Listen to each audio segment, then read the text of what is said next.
J'espère que vous allez bien. Je vous souhaite la bienvenue dans un nouvel épisode de podcast. Aujourd'hui, je ne suis pas toute seule puisque j'ai le plaisir d'accueillir Mélissa. Merci beaucoup d'avoir accepté mon invitation. Déjà pour commencer, est-ce que tu vas bien? J'aimais bien, malgré les changements autour de moi et dans l'énergie, ça va. Je suis très contente. Déjà pour tous ces changements, on va t'envoyer toutes les zones positives. Avant de commencer sur tout l'aspect argent, tabou, peur, stress, est-ce que tu peux me dire qui tu es et à quoi ressemble ton quotidien? Ouais, tout à fait. Déjà, merci Marine, je suis vraiment ravie d'être ici. Merci pour l'invitation. Je suis assez excitée à propos de cette conversation. J'adore parler de ce sujet, donc let's go. Alors, qui je suis? Je suis Mélissa, j'ai 37 ans, je vis à Lisbonne et je suis une ancienne control freak. Je suis une ex angoissée à propos de l'argent. C'est-à-dire que ma relation à l'argent ces 10 dernières années a été absolument terrible. Du genre, j'avais 50 000 € d'économie sur un compte épargne et je vivais dans la peur de manquer d'argent. Ok. Donc, ce qui était absolument irrationnel. Mhm. Euh, et si tu veux, j'avais commencé depuis plusieurs années quand même à travailler sur cette relation à l'argent. Mais j'avais fait uniquement le travail au niveau du mindset, au niveau des croyances. Tu sais, cet exercice qu'on connaît parfaitement de, OK, quelles sont tes croyances par rapport à l'argent? On va aller les reprogrammer. Oui, OK, ça fonctionne, effectivement. Mais pour moi, il y avait vraiment une pièce manquante que Mhm. j'ai découverte l'année dernière, qui est en fait allier ce travail du mindset avec le travail au niveau du corps et notamment du système nerveux. Ça a absolument tout changé. Donc, ce qui s'est passé, c'est que l'année dernière, j'ai vraiment finalement guéri ma relation à l'argent et je me suis surtout détachée de l'argent et ça a transformé toute ma vie. Parce que vraiment, quand tu transformes ta relation à l'argent, en fait, tu transformes toutes les relations de C'est ta marrant. vie. C'est marrant parce que tu parles de guérison. Tu parles vraiment Ah de... oui. Comme si c'était quelque chose qui était tellement enfoui, qui était tellement profond que, en fait, t'as enlevé tous les pansements et tu t'es dit, ok, là, on va mettre des points de suture, quoi. Ah ouais, mais complètement, complètement. Et je pense, tu vois, que ça vient ça vient de très loin, en fait. Transgénérationnel, peut-être vie antérieure en fonction des croyances de chacun. Mais en tout cas, ouais, il y avait quelque chose vraiment c'était une peur qui était viscérale. Ok. Viscérale. Je me disais, le jour où je n'aurai plus d'économie, je vais mourir. Wow. Ça n'avait pas de sens, tu Mm. vois.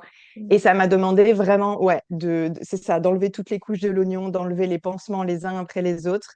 Et là, vraiment, ça a été, waouh, je pense, la libération la plus puissante de ma vie. Ok, wow. Et, Je trouve ça et courageux voilà, donc, d'accepter de le faire. Je trouve ça vraiment hyper courageux d'accepter de le faire et de se dire, bah, en fait, le moteur de notre société, qui est, il faut le dire, c'est vraiment le moteur de ce qui nous fait avancer et de ce qui nous fait vivre, et une telle source d'angoisse au quotidien, alors que c'est présent vraiment littéralement au quotidien, te ouais. dire, bon, bah, il faut que les choses changent, quoi. Ben, en fait, ce qui est assez pernicieux, c'est que tu t'en rends pas vraiment compte parce que c'est ta norme.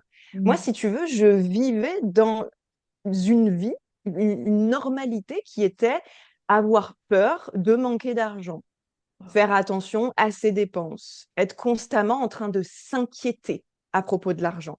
Pour Ok. moi, c'était juste mon quotidien. Et je pense qu'aujourd'hui, il y a des tas de gens, peut-être, qui nous écoutent là maintenant, qui sont dans cette normalité. Oui, Mm. c'est normal de s'inquiéter pour le futur et pour l'argent. Eh bien non, spoiler alerte, une autre réalité existe. Et quand tu es entrepreneur, quand tu es entrepreneur, comment ça se caractérise du coup ce stress lié à l'argent? De quoi est-ce qu'on Hmm. parle réellement selon toi? Est-ce que c'est vraiment qu'une question d'argent? Est-ce que c'est une question de réussite? Est-ce que c'est une question d'ambition? Est-ce que c'est une question de liberté? Qu'est-ce qui touche réellement à cette peur? Super intéressant. Alors déjà, oui, la première chose, il faut savoir que c'est pas vraiment l'argent qu'on veut, c'est les émotions qui sont associées à l'argent ou les expériences, situations que l'argent va pouvoir nous apporter. Déjà, Mhm. première chose. Mais je pense que ce dont on parle vraiment, c'est de la solidité de notre sécurité intérieure. Je dis souvent que la peur de manquer d'argent, c'est en réalité un manque de confiance. Ok.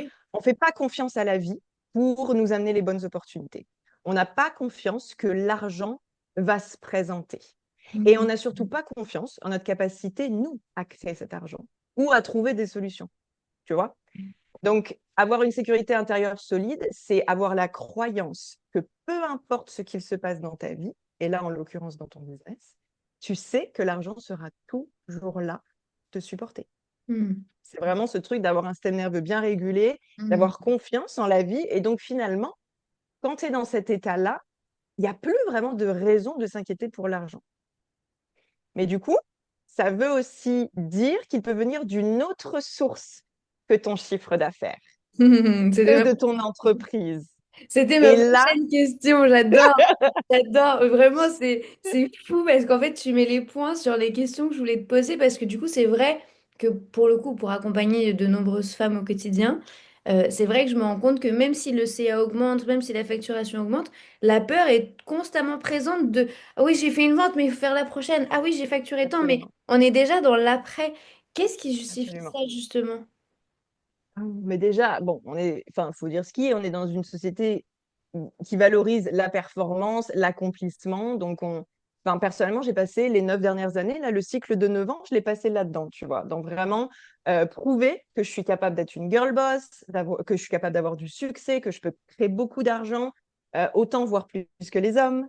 Tu vois, on est comme ça une génération de femmes hyper indépendantes, dans leur énergie yang à fond, et on est quasiment toutes passées par la case burn-out parce que on a beaucoup voulu leader nos business avec l'ego, en fait.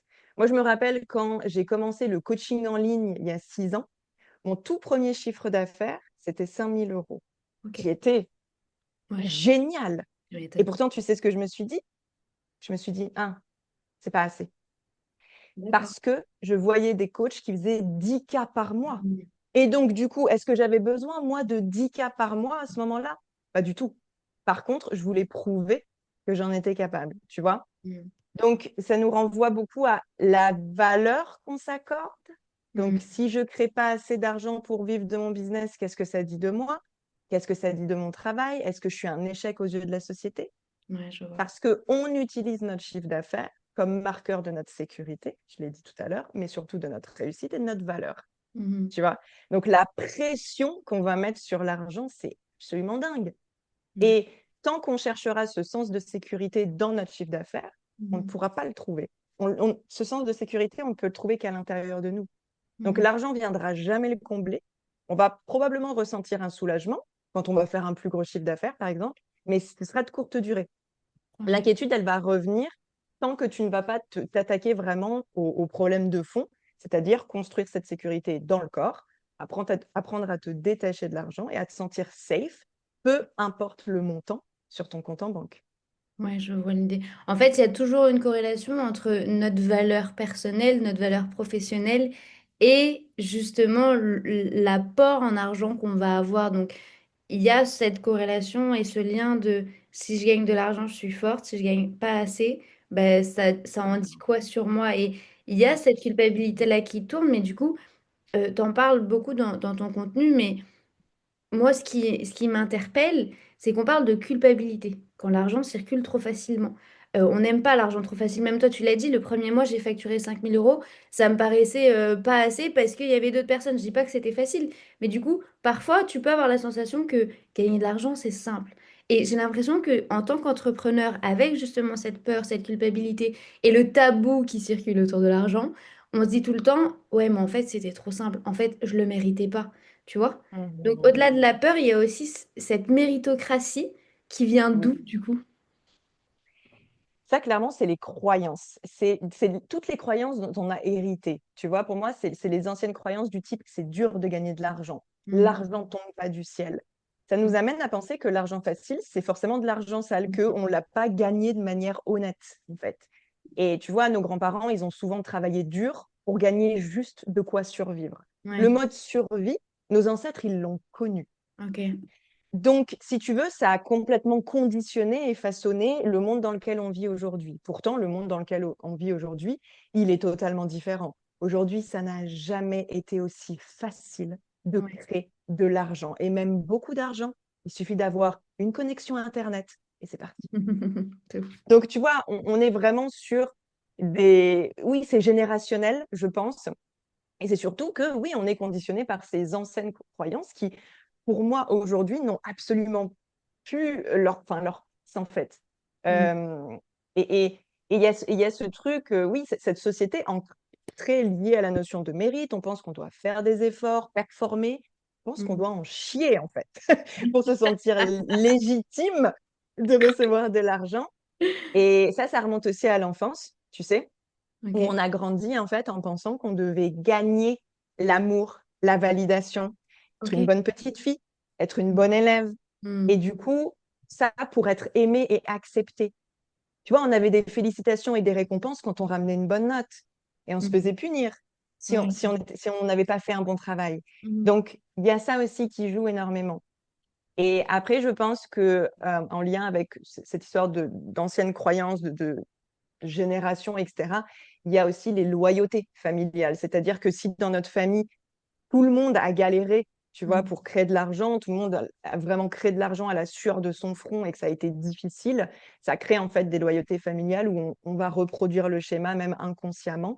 Et du Ok. coup, si nous, on se met à créer de l'argent facilement, il y Mm. a de la culpabilité.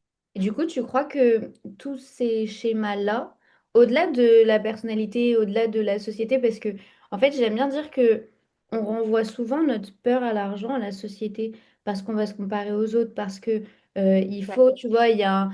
Enfin, j'aime bien dire, il y a un parcours de vie un peu tradit où tu es en couple, tu dois te marier, puis après tu dois être propriétaire. Alors, spoiler alerte, un mariage coûte très cher.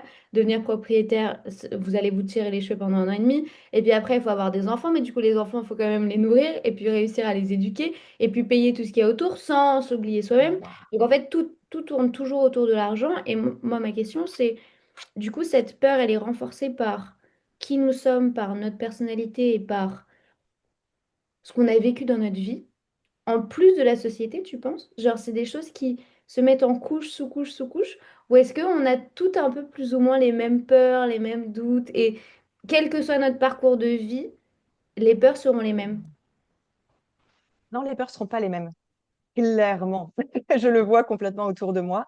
Il va y avoir les profils comme moi, qui sont des Mhm. profils vraiment contrôlants et qui vont avoir cette peur de perdre l'argent, en fait. Donc, ce côté un peu, on va amasser, on va économiser, etc. Et il y a des profils qui sont complètement différents, qui sont comme ce qu'on appelle des paniers percés, tu Mhm. vois. Et les peurs vont être complètement différentes. Eux, ces gens-là, ils ne se rendent pas compte, mais finalement, ils ont peur de garder l'argent. Ok. Ils ont peur de l'argent en lui-même. C'est pas de le perdre dont ils ont peur, c'est ils ont peur de l'argent parce que Mhm. derrière il y a des tas d'émotions. Ces émotions-là, elles sont même pas à nous en fait. En fait, c'est ça qui est dingue, c'est que on hérite littéralement des émotions de notre famille, en fait, de ce qu'on a vu et entendu en lien avec l'argent. Donc, on démarre avec ça, si tu veux. Moi, je dis toujours que notre rapport à l'argent n'est pas vraiment le nôtre. C'est quelque chose qui a été conditionné, qui ne nous appartient pas. Simplement, c'est ce qu'on a vu et entendu pendant toute Mhm. notre enfance. Donc, on part avec ça, mais on va du coup tous avoir des bases différentes, puisqu'on a entendu des choses différentes en fonction de où on a grandi. Et Mhm. après, effectivement, on va avoir nos propres expériences avec l'argent, qui finalement est la seule chose qui est vraiment juste à nous, tu Mhm. vois. Complètement. Et tu disais tout à l'heure, enfin, quand tu t'es présentée, et c'est l'une des premières phrases que tu as dit, d'ailleurs, ça m'a fait sourire, parce que je pensais à la prochaine question que j'allais te poser, c'est que tu disais que tu étais hyper contre le fric. Euh, Ouais. Quand on prend tout ce panorama-là, en tant que femme, en tant qu'entrepreneur, en tant que businesswoman, en tant que CEO, de la forme dont vous voulez vous définir, j'ai aucun problème avec ça. Euh, pour moi, quel est le rôle que joue le contrôle sur tout ça? Le fait de vouloir trop maîtriser, le fait de vouloir tout maîtriser, est-ce que ça a une incidence sur le stress financier qu'on peut ressentir au quotidien? Parce que, en fait, quand je t'écoute parler et je me dis, ouais, mais au final, c'est vraiment beaucoup plus profond. Il y a tellement plus de travail qu'il faut qu'on fasse sur cette peur qui est liée à l'argent, qui est liée au cash flow, qui est liée à tout ce qu'on va pouvoir faire sur le marché. Mais d'un autre côté, je me dis, en fait, c'est tellement injuste parce que j'ai la sensation que on pose une peur sur quelque chose d'incontrôlable. Tu vois? Genre, le prix des légumes au supermarché, on peut pas le contrôler. Le prix du marché de l'immobilier, on le contrôle pas. Le prix des écoles non plus. Le prix du vêtement non plus. En fait, tout ce qui doit nous faire vivre est incontrôlable pour nous, parce qu'on n'a aucune incidence sur ça en tant qu'humain. Mais par contre, du coup, nous, ça nous impose un contrôle constant et permanent. Tu vois ce que je veux dire? Mhm. Oui. Alors, en fait, pour moi, c'est un cercle vicieux parce Ok. que le contrôle apparaît parce qu'on stresse Hmm. et plus on stresse, plus on va ressentir le besoin de contrôler. Ok, je Tu vois. vois, il y a vraiment déjà quelque chose comme ça et tout est basé sur la peur, de toute façon. C'est basé sur la peur. Donc, Hmm. quand on s'inquiète pour l'argent, on utilise le contrôle pour se rassurer. On va avoir l'impression de maîtriser une situation qui nous échappe. Ok. Donc, tu vois, on va s'accrocher encore plus à notre argent, on va réduire les dépenses, micromanager le moindre euro, ou alors on va travailler encore plus pour en gagner plus, puisque en Oui. tant qu'entrepreneur, on peut faire ça. Hmm. Mais c'est un cercle sans fin. Et le truc, c'est que ça va créer en fait encore plus de tension dans le corps. Ok. Et quand il y a de la tension dans le corps, on empêche l'argent de circuler librement. On le retient en otage. Et c'est complètement contre-productif. Parce que l'argent est une énergie qui a besoin d'être toujours en mouvement. Si l'argent ne peut pas sortir librement, il n'entrera pas non plus librement. Ça bloque le flux. Et j'ai même des histoires de personnes qui ont commencé à perdre de l'argent parce qu'elles contrôlaient trop. Tu vois? Hmm. Ça crée comme des fuites énergétiques. C'est hyper intéressant. Ouais, vraiment. Et le point vraiment du corps, quand on est dans le contrôle, le corps se tend. Ça, c'est un point super, super, super important parce que l'énergie de l'argent ne peut couler qu'à travers un corps qui est détendu. L'abondance ne peut passer, tu vois, que si notre corps a laissé les portes ouvertes, entre guillemets. Et c'est pour ça que donc c'est essentiel d'apprendre à réguler son système nerveux pour pouvoir se relaxer. Pour moi, vraiment, l'état de relaxation, c'est la clé. C'est la clé dans cette histoire de stress lié à l'argent. Si tu es dans la relaxation, tu ne seras pas dans le contrôle. C'est fou ce que tu dis. Je me permets de te couper. Je t'en prie. Parce qu'il y a un truc que moi je dis tout le temps, et j'ai été surprise que très peu d'entrepreneurs en parlent, c'est au plus vous allez essayer de vendre, au moins vous vendrez. Mais Oui, j'avais jamais relié ça à l'énergie de l'argent. C'est la première fois que j'entends ça, je trouve ça fou. C'est fascinant. mais complètement. Et je suis sûre que tu as vécu de toute façon Ouais. ces expériences-là. Enfin, tu vois, moi, je suis entrepreneur depuis 9 ans. Je l'ai vérifié à chaque fois. Mm. À chaque fois que j'étais dans cette énergie de tension, de contraction, de contrôle, et que j'arrivais en communiquant, en parlant de mes offres, Mm. mais que derrière, en background, il y avait ce stress et tu sais, cette énergie un peu needy, c'est-à-dire j'ai besoin de vendre, j'ai besoin d'argent, Mm. tu peux être sûr que ça allait créer plein de résistance et Ouais. que ça allait être la lutte et que ça allait être difficile, qu'il allait falloir forcer les résultats. Alors que quand tu es dans cette espèce de sécurité intérieure, de paix, de relaxation, tu sais que l'argent, il arrive quoi qu'il arrive, quoi qu'il se passe.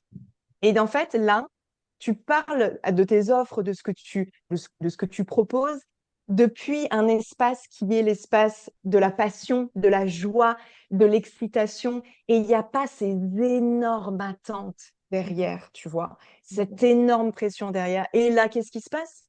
Tu vends avec une facilité déconcertante. Bingo, bien sûr. Ouais, parce que c'est comme si tu ouvrais une valve. Moi, pour le coup, c'est un travail que j'ai fait, puisque quand on s'est rencontrés, je t'ai dit que moi, j'avais beaucoup de triggers liés à l'argent il y a quelques années, voire il y a même juste quelques mois. J'ai fait un gros, gros, gros travail thérapeutique sur ça, justement parce que j'avais beaucoup de difficultés à me récompenser, à acheter des trucs qui étaient nécessaires pour mon travail, alors que tu vois, je voyais de l'argent rentrer, mais en fait, je me disais, ouais, non, plus tard. Et en fait, j'avais aucun problème à acheter pour les autres, mais je n'arrivais jamais à acheter pour moi, qui était vraiment la preuve d'un manque de confiance très profond. C'est la chose, vraiment l'étiquette qu'on y a posée. Et moi, ça m'a beaucoup aidé pour relativiser.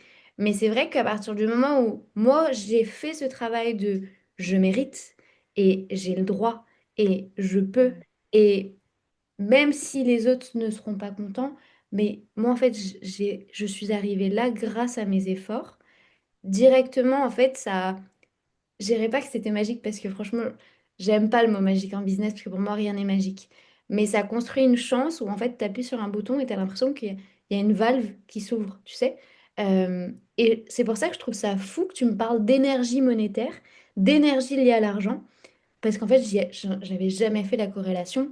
Et je suis convaincue qu'il y a beaucoup de personnes qui nous écoutent qui ont ce genre de blocage, qui se sont mis, tu vois, ce genre d'embûches et qui nous empêchent d'avancer justement parce qu'il y a cette énergie, j'allais dire toxique, mais qui ne l'est pas réellement, mais il y a cette énergie qui est plus négative, qui fait partie de nous et qui est là et du coup qui nous empêche d'avancer.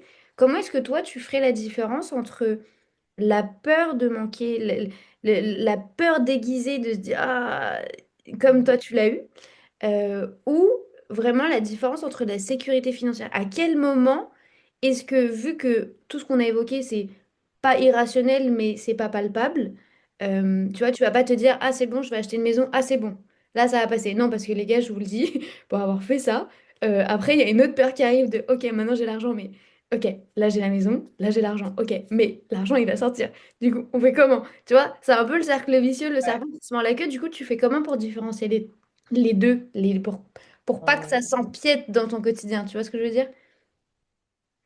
Je pense que ça demande en fait beaucoup d'observation et Mm. de conscience, tu vois, de s'observer et de se poser beaucoup de questions.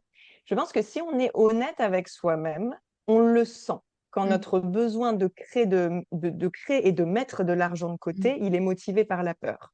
Tu vois, je pense que c'est vraiment très intéressant ouais, de se poser des questions du genre, OK, pourquoi est-ce que je veux faire tant de CA, par exemple, en tant qu'entrepreneur, pourquoi est-ce que je veux faire tant de CA? Est-ce que j'ai vraiment besoin de cet argent-là? Est-ce qu'il va me servir pour investir dans mon business et l'aider à grandir?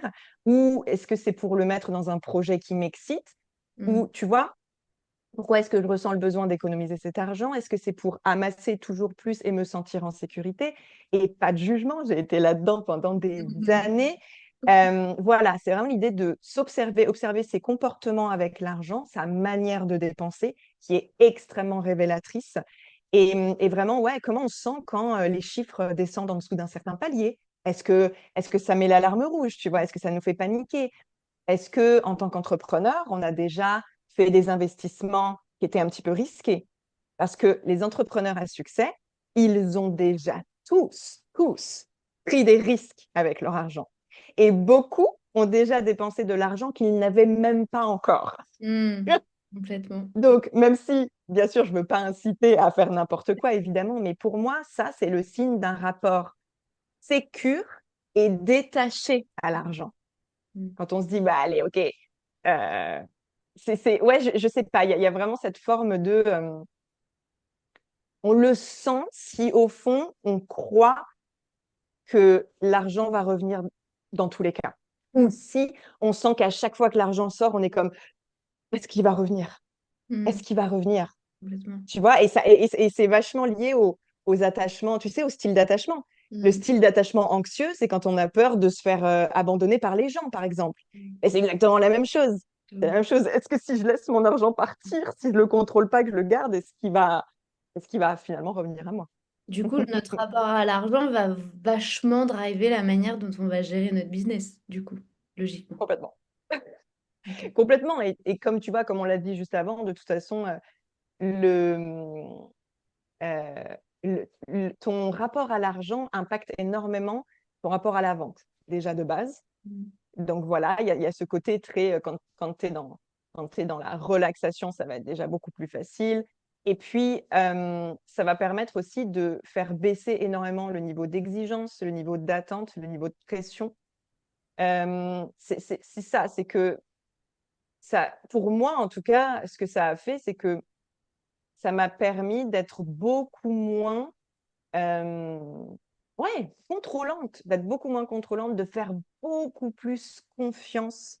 Et ce qui change aussi, c'est quand on se sent safe avec l'argent, on se sent safe à en recevoir plus également. Mhm. Ça, c'est un peu tu vois, la conséquence sympa, c'est qu'on va augmenter notre capacité à recevoir, mais surtout à être capable de garder cet argent. Mm. Parce que très souvent, quand nos chiffres d'affaires fluctuent, beaucoup, c'est parce que notre système nerveux, il n'arrive pas à contenir l'argent.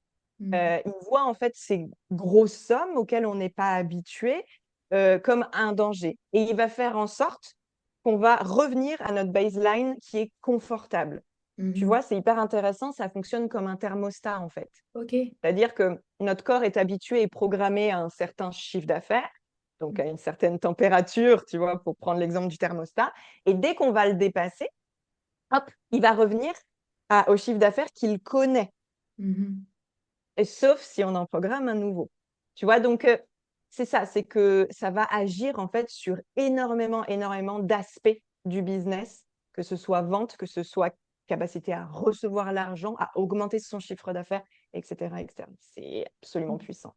Je trouve ça fou qu'une personne qui s'est présentée comme ayant peur de l'argent, que c'était viscéral, que c'était vraiment une guérison intérieure, aujourd'hui, tu en es fait ton quotidien, puisque du coup, c'est ton expertise, toi, aujourd'hui.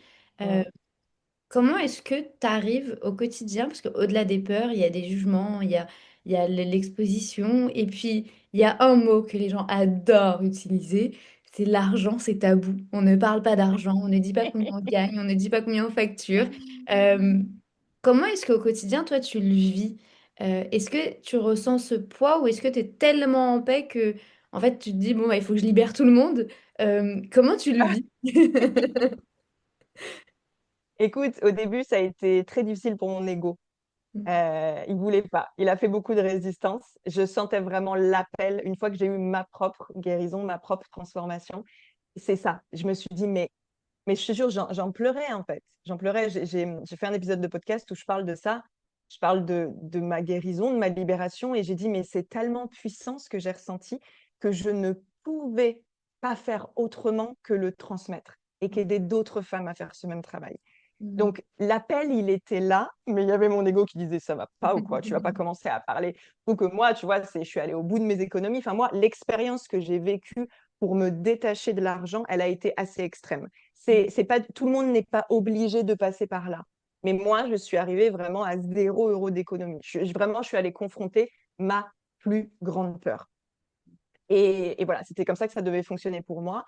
Et du coup, ben, je me suis dit, OK, il va falloir en parler. Enfin, c'est pas il va falloir en parler, c'est juste que parle de ton expérience, de ce que tu as vécu, et ça va résonner avec tellement d'autres personnes et ça va aider tellement de monde. Mais ouais, il a clairement fallu que je dépasse ce côté égotique complètement, parce que je te dis, les 9 dernières années, c'était non, non, moi je suis une girl boss, moi je crée de l'argent avec mon business, moi j'ai du succès. Et là, il fallait dire quoi? T'as perdu tout cet argent? Comment ça se passe? Et l'argent est devenu tabou parce que c'est nous qui le rendons comme ça, en fait. Tu sais, Mhm. avec tout ce qu'on met dessus. L'argent n'est rien d'autre qu'une énergie neutre. Enfin, je dis ça, mais moi, j'aime le voir comme un petit peu plus. J'aime le voir comme mon partenaire, l'argent. Mais à la base, l'argent, c'est une énergie neutre. C'est un système d'échange. On donne de l'argent pour recevoir de la valeur en retour. OK? Il y a rien de plus neutre. Sauf que on a mis tellement, tellement on le disait tout à l'heure, d'émotions derrière, on l'a chargé très lourdement. Aujourd'hui, on en a fait quelque chose d'hyper sérieux. On en a fait même quelque chose de grave. Aujourd'hui, l'argent provoque des conflits. L'argent, il y a des gens qui tuent pour l'argent. Mhm. En fait, tu vois, ça nous a rendus complètement cinglés parce qu'il y a vraiment ce truc de mettre l'argent sur un piédestal et le voir comme notre sécurité absolue, comme une énorme source de pouvoir. Et ça, c'est vrai, parce que l'argent, ça donne. Pourquoi ça donne du pouvoir? Parce que ça donne la liberté de choisir. C'est aussi Mhm. simple que ça. Mais en fait, c'est ça, c'est qu'on a vraiment érigé l'argent à une place enfin, ça ne fait pas de sens. Ça ne fait pas de sens. Et c'est nous qui avons vraiment rendu ça. Je pense qu'aujourd'hui, on gagnerait à avoir l'argent avec beaucoup plus de légèreté, de joie, d'amour aussi. Pour moi, c'est une source d'amour, l'argent. Ben, c'est vrai, Tu vois? mais il y a des gens qui montrent leur amour justement en donnant, en offrant. Et bien entendu, oui, ça demande un certain moyen financier, mais ça n'empêche que ça reste quand même aussi des déclarations d'amour qui sont directes ou indirectes. Après, attention, il faut que ce soit fait quand même pour les bonnes raisons, ok? Euh, Oui. tu parlais d'ego. Et je trouve ça hyper Ouais. intéressant parce que c'est une émotion qu'on n'a pas du tout évoquée dans ce podcast jusqu'à maintenant. Euh, Justement, pour détacher cet émotionnel-là et cet ego et cette lutte intérieure avec nous-mêmes, quelle est la première chose à observer quand on se sent stressé par l'argent au quotidien? Toi, tu disais que tu as été frontal et tu t'es dit, OK, il faut absolument que j'affronte ma peur et ne plus du tout avoir d'économie. Et OK, te prouver à toi-même que tu peux y aller. Mais je suis convaincue que tu n'es pas obligé d'être aussi radical que ça et vous n'êtes pas obligé d'avoir exactement le même parcours que Mélissa. C'est pas ce qu'on vous demande. Quelle est la première chose à aller regarder, à aller fouiller, à aller analyser ou même à observer chez soi?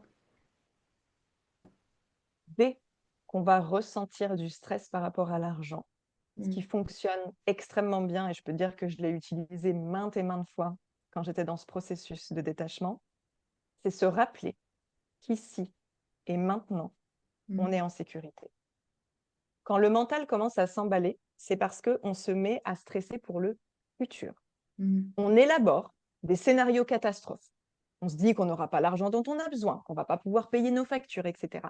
Mais ce ne sont que des potentielles situations qu'on projette dans l'avenir. Elles n'existent pas encore et elles vont probablement jamais se produire. Donc, la réponse immédiate à adopter, c'est de revenir dans le moment présent. Parce que dans le moment présent, dans la majorité des cas, on va bien. On est en sécurité, on a un toit au-dessus de notre tête, on est en train d'écouter cet épisode de podcast, donc a priori tout va bien. Et vraiment prendre quelques minutes, fermer les yeux, ça paraît hyper bateau, mais c'est d'une puissance, enfin c'est hyper efficace. Se concentrer sur sa respiration et se répéter ici et maintenant, tout va bien. mhm, Se rappeler que, ah oui, j'en ai pas encore parlé de ça, mais se rappeler que le manque et la pénurie n'existent pas et que l'argent est une ressource illimitée qui est toujours là pour nous soutenir. mhm, Ah oui, alors ça, c'est très important, Marine, que je t'en parle. Pour moi, la base de tous les problèmes qu'on a aujourd'hui avec l'argent et de tout le stress lié à l'argent, c'est la croyance que l'argent est une ressource limitée. OK? En fait, comme on disait, on en a parlé tout à l'heure, on a toutes ces croyances qui sont héritées de nos ancêtres, qui, eux, vivaient dans le mode survie, qui vivaient effectivement dans un monde où il y avait des limites, où c'était la survie, littéralement. Aujourd'hui, si on regarde notamment combien sont payés les acteurs, les chanteurs, les joueurs de foot, combien est-ce qu'il y a de milliardaires dans ce monde, ou alors la facilité avec laquelle on peut gagner de l'argent sur Internet, par exemple, est-ce que vous croyez toujours que l'argent est une ressource limitée? Pas complètement. pour ces gens-là, je peux te Mm, l'assurer. Donc aujourd'hui, je pense qu'il y a littéralement deux réalités, deux mondes, deux salles, deux ambiances. On peut continuer d'avoir cette croyance que, ah oui, l'argent est une ressource limitée, c'est dur de gagner de l'argent, on vit dans le manque. Tu vois, vraiment cette vision très tunnel de mm, mentalité de pénurie, en fait. C'est-à-dire que tout est limité, même les ressources de la terre, etc. Donc, il ne faut pas trop dépenser, il ne faut pas trop gaspiller. Tu peux vivre là-dedans, et dans ce cas-là, littéralement, c'est la réalité que tu vas vivre.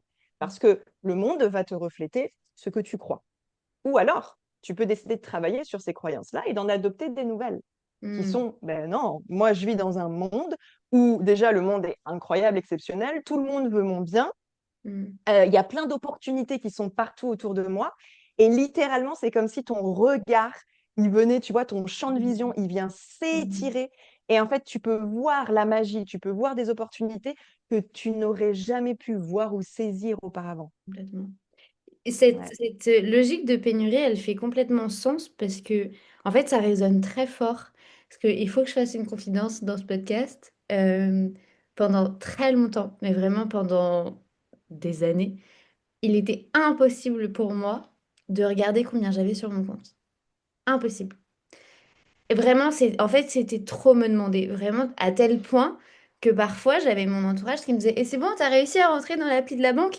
J'étais en mode, non, je ne veux pas savoir. En fait, je faisais l'autruche, littéralement. C'est-à-dire que j'ai ou que je n'ai pas, je préférais ne pas savoir parce que si je rentrais dans cette pénurie de manque, OK, je vais plus du tout avoir rien, ça a créé une alerte dans mon système nerveux de, attention, attention, attention, tu es en grand danger. Et je l'avais jamais associé au OK, en fait, t'as peur de juste de plus avoir. T'as peur que ça disparaisse. Et c'est tellement con hein, quand je le dis comme ça, mais en fait, je me porte un jugement à moi-même, donc ça va aller. C'est qu'en fait, au quotidien, je devais utiliser ma carte bancaire pour aller faire les courses, pour aller à la boulangerie, pour aller à la poste. Eh bien, c'est simple, j'avais tous les jours l'impression de jouer à la roulette russe. Est-ce que ça va passer? Est-ce que ça passera pas? Alors que ça me demandait littéralement mais un effort de 1 minute 46 vraiment, d'aller checker. Et à partir du moment où, tu sais, j'ai ouvert cette valve et que j'ai appuyé sur le bouton, ben aujourd'hui, en fait, ça me rassure de savoir. Je préfère savoir pour justement pouvoir prévoir, pour être dans la ouais, pour être dans la prévision, dans la, ok, bon là, je vais structurer comme ça, je vais faire ci comme ça, avoir une planification beaucoup plus correcte avec la réalité du terrain, la vraie réalité, et pas ma réalité à moi dans ma tête où je me disais, ouais, ok, en fait, là, on a un système d'alerte. Mais que j'ai 1 euro ou que j'ai 10 000 euros, en fait, le système d'alerte était toujours le même. Et c'est ça qui est hyper frustrant. Parce que c'est hyper complexe, tu vois, dans ta tête de te dire, ok, c'est pas rationnel du tout. Mais au quotidien, j'ai pas le choix. Et après, il y a Mm. cette guerre aussi d'ego avec nous-mêmes de se dire, bah non. Bon, après, les gens, ils en rigolaient parce il fallait dédramatiser le sujet. Mais se regarder dans le miroir et se dire, ok, là, il y a un souci. Parce que je suis chef d'entreprise et j'ai besoin, moi, de contrôler cet argent. J'ai besoin de savoir. Parce que oui, hein, c'était dans mes finances personnelles, mais aussi professionnelles, hein, sinon, c'est pas drôle. C'était vraiment tous logés à la même enseigne. Sauf que tu t'imagines une entrepreneur qui ne connaît pas ces chiffres. C'est très compliqué. Moi, je dis tout le temps, allez regarder les statistiques, les chiffres ne mentent pas. Mais moi, j'étais incapable de le faire avec moi-même. Quelles sont du coup les petites habitudes que toi tu mets en place au Mm. quotidien? Est-ce qu'il y a certaines choses, parce que moi je sais que pour le coup maintenant il y a des trucs que j'ai mis en place pour justement calibrer tout ça, être plus dans cette fameuse énergie d'alignement de ok, en fait tout va bien et ça va aller, et personne va mourir et puis l'argent va pas s'arrêter demain, ça va pas disparaître et puis je vais pas arrêter d'être en survie. Donc je sais que moi il y a plein de petits trucs parce que je me suis fait aider aussi. Toi, de ton côté, est-ce qu'il y a des petites choses que tu recommandes, des petites, j'aime pas dire petites, donc je vais mettre des guillemets, mais une routine, des émotions, des pratiques, des rituels? C'est dingue, Marine, que tu me parles du fait que tu n'allais pas voir tes comptes parce que c'est justement un des conseils que je donne systématiquement aussi. C'est trop drôle. Parce qu'en fait, ce que tu faisais, tu te rendais pas compte, mais ça créait encore plus de stress. Oui, je Ce confirme. truc de roulette russe, tu vois, genre, Je confirme. on se crée encore plus de stress, Complètement. du stress du stress. Enfin, Complètement. Tu c'est sais, j'avais fou. l'impression C'est d'être dans fou. Hunger Games où je devais, tu vois, être en constante adrénaline, mais en fait, après, bon, ça passait. J'ai jamais eu ce truc de me dire, oh merde, ma carte, elle a été refusée. Mais tu vois, c'était l'une de mes pires angoisses. Genre vraiment, Et c'était je une de comprends. mes angoisses d'être en caisse et de me dire, ok, ma carte, elle peut ne pas passer. Mais d'un autre côté, je le savais même pas moi-même. Donc en fait, c'était un looping sans fin. Oui, Et c'est oui, quotidien, en fait. Le problème, c'est que c'est pas une fois dans le mois, une fois tous les trimestres. Non, mm, non, non, non. C'est tous les jours. Et oui, c'est pour ça que j'aime bien dire que parfois, cette peur, elle est aussi un peu maso. Parce que si tu prends le contrôle du truc, ben en fait, t'enlèves toutes ces peurs. J'ai l'impression, oui. genre, dans ma vie, j'avais besoin de plus d'adrénaline, alors que pas du tout. C'était assez fluctuant, comme ça, j'avais pas besoin de me rajouter ça. C'est d'ailleurs aussi pour ça, tu vois, que j'ai décidé, moi, de travailler sur cette peur, parce que je traite pas, je la verrais pas comme une guérison, parce que c'était pas aussi profond que toi. Mais quand je suis tombée sur ton compte, je me suis dit, putain, mais. Si j'avais connu Mélissa avant, mais en fait, tout aurait été tellement plus fluide et j'aurais économisé beaucoup de temps et d'énergie, mais aussi beaucoup d'argent du coup, tu vois. C'est clair. C'est clair. Tu sais, souvent, l'erreur la plus commune que je vois, et après je répondrai à ta question, l'erreur la plus commune que je vois, c'est les gens qui ont peur de manquer d'argent vont vouloir créer et manifester plus d'argent. Ce qui est absolument logique, ce qui paraît logique sur le papier. Moi, c'est ce que j'ai fait pendant des années. Mais en fait, c'est une perte de Mm. temps, souvent d'argent et d'énergie, parce que tant que tu ne vas pas à la racine du problème, c'est-à-dire aller vraiment explorer ta relation à l'argent, bah, en fait, tu continueras de créer de l'argent dans la peur. Donc, plus tu vas créer de l'argent, plus tu vas avoir peur de le perdre en plus, tu vois. C'est un truc sans fin, vraiment.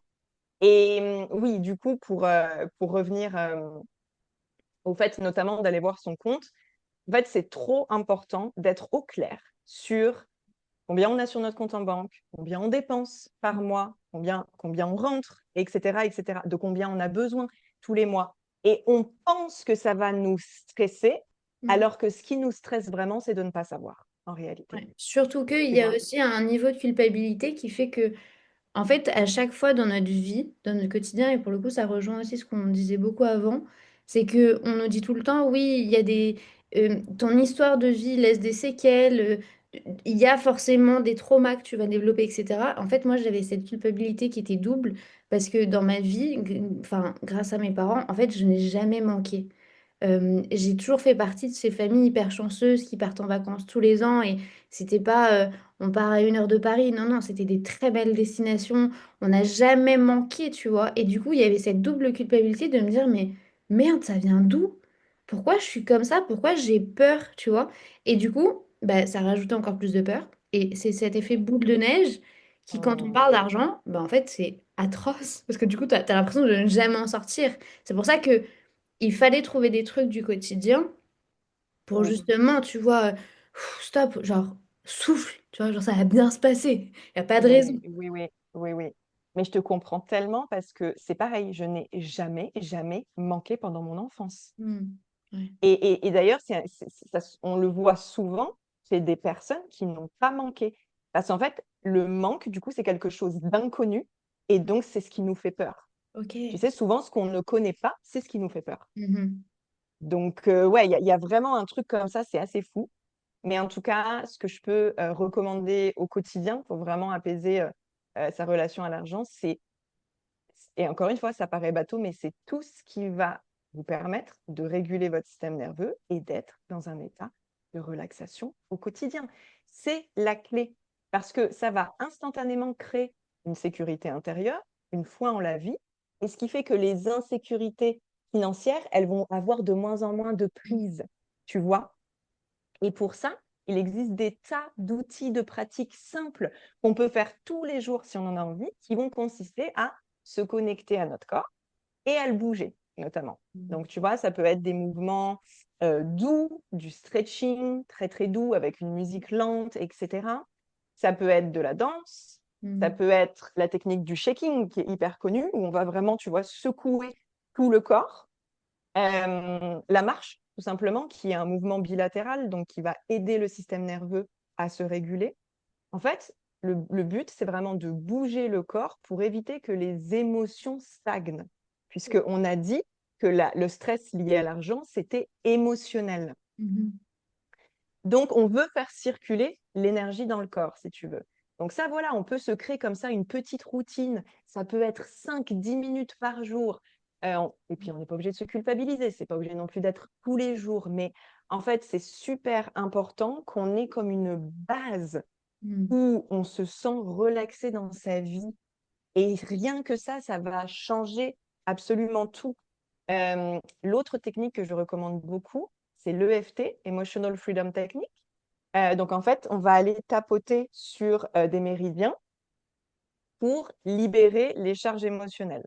Ok. Et ce qui est génial avec cette technique que j'adore, que je recommande toujours, que je fais aussi dans mes accompagnements, c'est que c'est double emploi. Parce qu'en fait, donc, on agit sur le corps, ok, en allant tapoter les méridiens, mais on agit aussi sur le mindset, parce qu'en même temps, on va répéter des phrases et reprogrammer des Mhm. croyances. Donc, tu vois, là, on a vraiment les deux aspects qui sont hyper importants pour faire juste baisser la tension, le stress.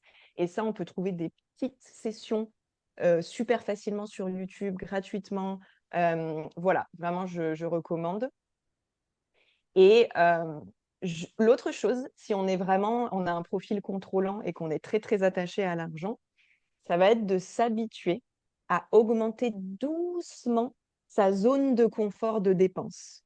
Mhm. Donc, se faire des petits plaisirs un peu plus souvent, Mhm. s'autoriser à acheter quelque chose d'un petit peu plus cher. Mm. plutôt que d'aller, tu sais, systématiquement au moins cher. Mm. Acheter quelque chose qu'on considère pas forcément comme utile. Parce que Mm. cette croyance, elle a la dent dure aussi. Si c'est Oh. pas utile, je gaspille de l'argent, Et tu vois? surtout, même, Ou il y a aussi ce truc de j'en ai pas forcément besoin.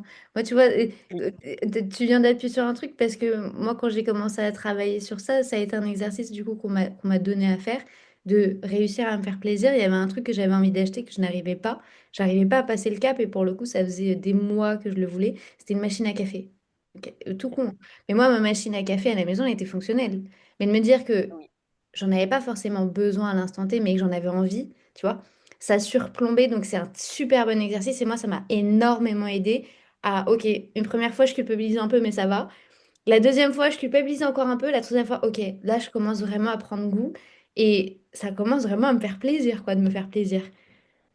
génial. C'est exactement l'objectif, tu vois. Mm. C'est de normaliser le Mm. fait de dépenser pour son confort et Mm. pour son bien-être, Ouais. puisque les dépenses n'ont pas à être uniquement utiles, Mm. contrairement à ce que nos grands-parents nous ont enseigné, tu vois. Complètement. De toute façon, moi j'aime bien dire que ces épisodes de podcast sont pas là du tout pour être culpabilisants ou pour tout remettre en question ou quoi que ce soit. C'est vraiment déjà de la prévention parce que ça existe, parce que peut-être très peu de gens en parlent, parce que au-delà du fait d'être tabou, il y a beaucoup de choses en nous qu'il faut qu'on accepte aussi. Donc vraiment, merci beaucoup Mélissa d'avoir partagé autant, avec autant de bienveillance et autant de d'honnêteté, parce que je sais que c'est pas forcément toujours hyper évident de se confier sur ce genre de sujet. D'ailleurs, moi-même, pour le coup, tu vois, je l'avais jamais fait. J'ai vraiment attendu d'être dans une Bravo, safe place pour le faire. Donc, vraiment, merci pour ce moment-là. Si avec vous joie. ressentez le besoin, n'hésitez pas à aller regarder, que ce soit le podcast, que ce soit les vidéos, que ce soit le contenu de Mélissa.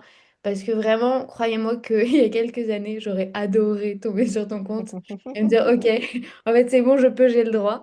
Je vous mets toutes les notes. Moi, du coup, de toute façon, dans les notes de cet épisode, vous aurez tous les liens. Comme ça, si vous voulez aller vous renseigner, si vous voulez aller échanger avec Mélissa, n'hésitez pas. Venez pas parler d'argent avec moi parce que très honnêtement, pour vendre, ok, mais au quotidien, c'est pas mon expertise. Donc, vaut peut-être mieux aller parler directement avec Mélissa. Mais un énorme merci à toi et moi, je te dis à très bientôt. Avec grand plaisir et merci à toi, Marine. À très vite.